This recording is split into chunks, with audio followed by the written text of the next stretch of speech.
Nous voilà de retour pour la seconde vidéo de la bibliothèque, consacrée à un second peuple de terre d'errance, le peuple Dregd. Alors, les Dregd font partie également du premier cercle, au même titre que les Oélians déjà présentés. Même s'ils restent proches de l'aspect humain, on pourrait dire qu'ils sont les plus à la limite du cercle par rapport aux autres peuples que je vous présenterai plus tard. Les Dregd sont des individus de petite taille, en moyenne 1,40 m, à la peau bleutée tirant vers le gris. Ils ont de grands yeux clairs, le plus souvent bleus, jaunes ou verts, surplombant un large nez qui leur vaut assez régulièrement des moqueries. De leurs longues oreilles pointues inclinées vers le bas pendent de grandes parures, chatoyantes et clinquantes, parfois reliées à leurs moustaches. Cette moustache, c'est la fierté des Dregd. Souvent l'apanage des individus masculins, même si certaines femmes Dregd la laissent également pousser, de façon plus fine. Elles sont un petit peu leur marque de fabrique. Cette moustache représente la quasi-totalité de leur pilosité, puisque les Dregd sont le plus souvent chauves et dénués de barbe. Ces petits humanoïdes, à l'aspect général svelte et musculeux, peuvent vivre jusqu'à une quarantaine d'exades, pour une moyenne d'âge de 30 exades. Vivant dans des environnements plutôt souterrains, ils ont une ouïe, un goût et un odorat bien plus développés que leur vue. Les Dregd sont un peuple hospitalier, volontaire, bien que autoritaire. Leur mot d'ordre est l'ordre, si bien qu'ils en ont fait une religion, le symétrisme, basé sur l'obligation d'être parfaitement symétrique tant dans son apparence que dans son attitude protocolaire ou au travail.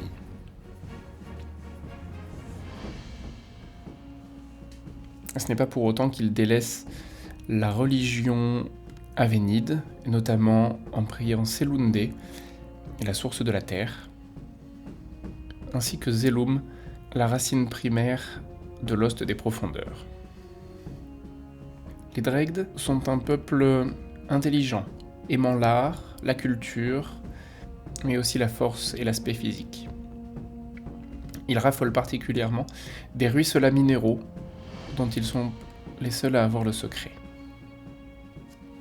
Parfois arrogants, butés et téméraires, ils détestent l'ignorance, l'indécision et le désordre. Habitués à une vie troglodytique, vous ne les retrouverez que très rarement sur la mer. Au temps des 5 royaumes, les Dregd vivaient dans ce qu'on appelle les percées. Ce sont des sociétés communautaires, non hiérarchisées et démocratiques. Dans ces villes, le travail se faisait en rotation des compétences, dans le but d'une égalité maximale. Chacun participait à l'ensemble des tâches nécessaires au bon fonctionnement de la communauté. Il existait dans ces temps anciens une dizaine de grandes percées. On comptait les 3 percées de la couronne de l'Est et les 3 percées de la ceinture de l'Ouest.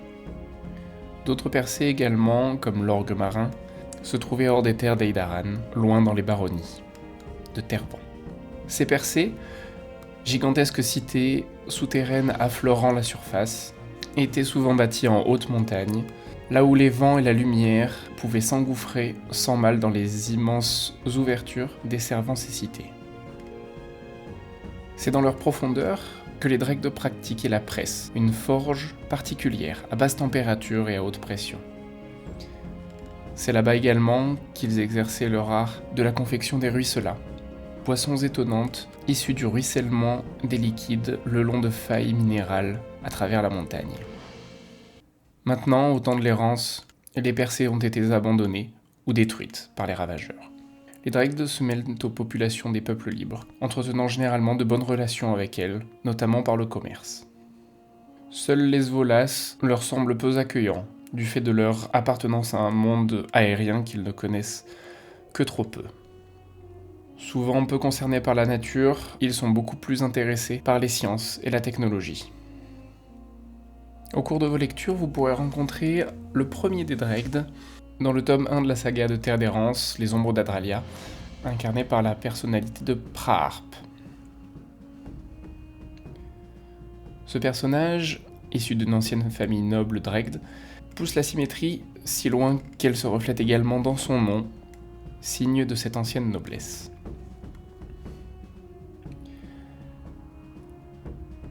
À l'instar de beaucoup de Dreghd, Praharp se pare de boucles d'oreilles, de bracelets et de parures de moustaches. Même si l'on ne le voit pas parler la petite langue, il la pratique aisément. Cette langue est commune à tous les petits peuples, c'est-à-dire les Dreghd, les Galir, les Mink et les Chonk. Tout comme les Oélians, il existe certains Dreghd qui ont suivi des chemins à part. Les plus connus sont les Drongd, des Dreghd des profondeurs, à la peau d'un bleu d'encre.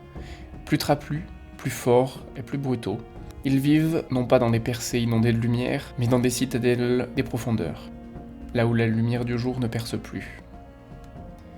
Ils gardent précieusement le secret d'un ruisselat particulier, le ruisselat des profondeurs que l'on appelle la lumière noire, que vous découvrirez dans le second tome de Terre d'Errance. Complètement à l'opposé, on trouve les Sidrangd. Ce sont, quant à eux, les Dreghd des cimes. Ils ont une peau albâtre et luisante, si bien qu'on aurait dit qu'elle était parsemée de cristaux. Délaissant les considérations matérielles, ils sont austères, stricts, et vivent dans les plus hautes sphères des montagnes. Ils sont frêles, mais particulièrement robustes aux conditions extrêmes. Ce sont les plus talentueux et les plus cultivés de leur peuple. Le peuple Dreghd n'a pour l'instant pas eu de rôle majeur dans la saga, mais vous apprendrez très vite à les connaître et à voir en eux un potentiel insoupçonné.